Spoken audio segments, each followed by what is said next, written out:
A truly unexpected turn in the relationship between the US and Cuba. US President Donald Trump hinted at the possibility of a new military operation, this time against Cuba.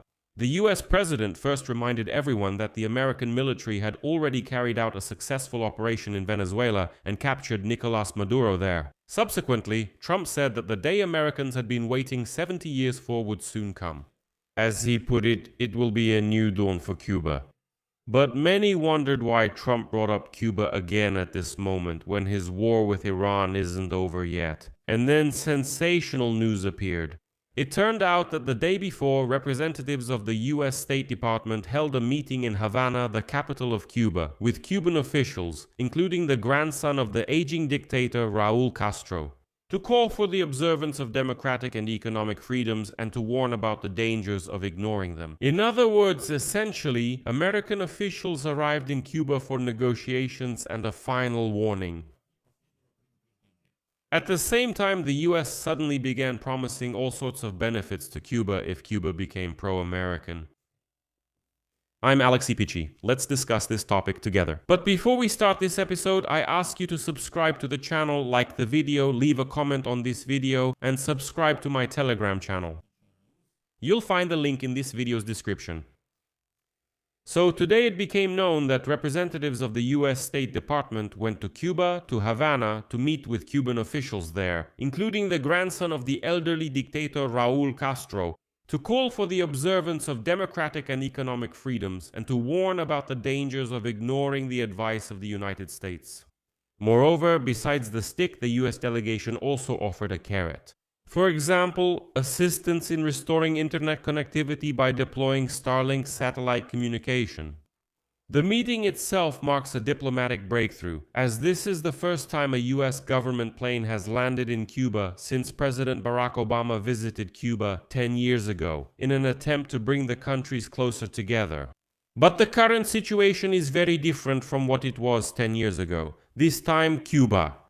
Cuba is close to social collapse. And in the US, President Donald Trump is in power along with Secretary of State Marco Rubio, who is of Cuban descent, and they are much less willing to make concessions. And now a high-ranking State Department official reported that several meetings had taken place, but refused to name the participants except for one, Raúl Guillermo Rodríguez Castro, who is Castro's grandson. Известный как Раулito-младший. Castro is considered in the US as the de facto representative of his grandfather, who remains the real power in Cuba.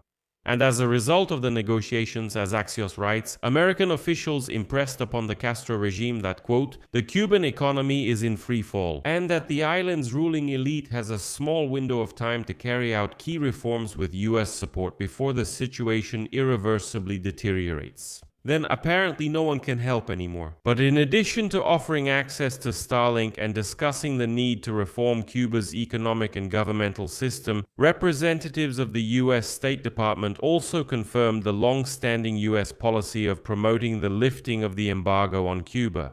And this is an interesting point. You shouldn't think that the US has suddenly forgotten about Cuba's old sins. For example, the US is ready to lift the embargo on Cuba, but only if Cuba pays compensation to US residents and corporations whose assets and property were confiscated on the island after the 1959 revolution.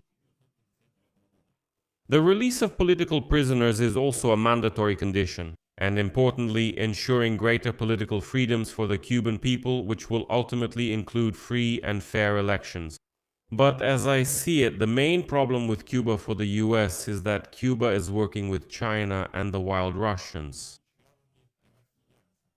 As the source stated, American officials have expressed concern that foreign intelligence, military, and terrorist groups are operating with the permission of the Cuban government, less than 100 miles from US territory.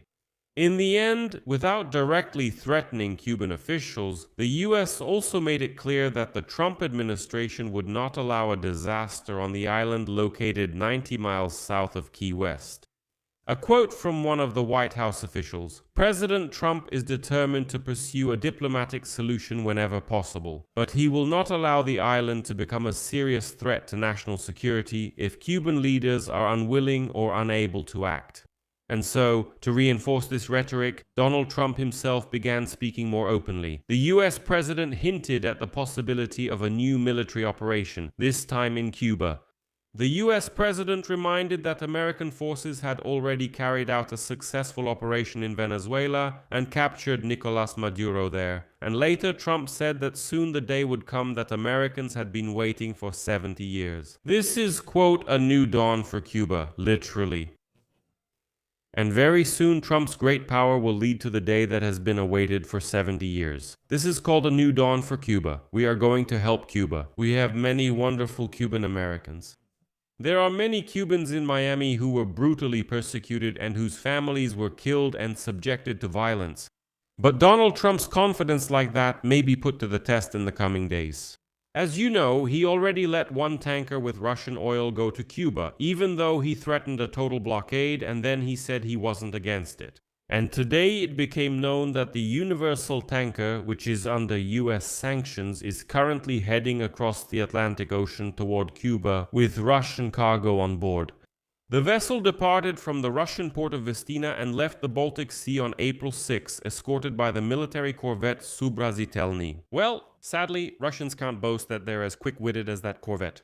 That was a joke. Well, after that, the further escort to the Atlantic was taken over by the Black Sea Fleet frigate Admiral Grigorovich. So, and besides, well, it's obvious that Russia is now trying to deliver this cargo to Cuba. And recently, Sergei Lavrov, the Minister of Foreign Affairs of the Russian Federation, stated that despite all of Trump's statements, they will still do what they want in Cuba. In short, by sending a sanctioned tanker to Cuba with military escort, Russia is obviously challenging Donald Trump. Let's see if he does anything at all. I'll leave it at that. Share your opinions and conclusions in the comments below this episode. Subscribe to the channel, hit the bell, and don't forget to like. If you think my work is important and necessary and want to support this YouTube channel, you can do so financially with any donation or a paid sponsorship subscription using the links and details provided in the description of this video or by using the QR code on your screens. That's all for now. Take care. Goodbye, everyone.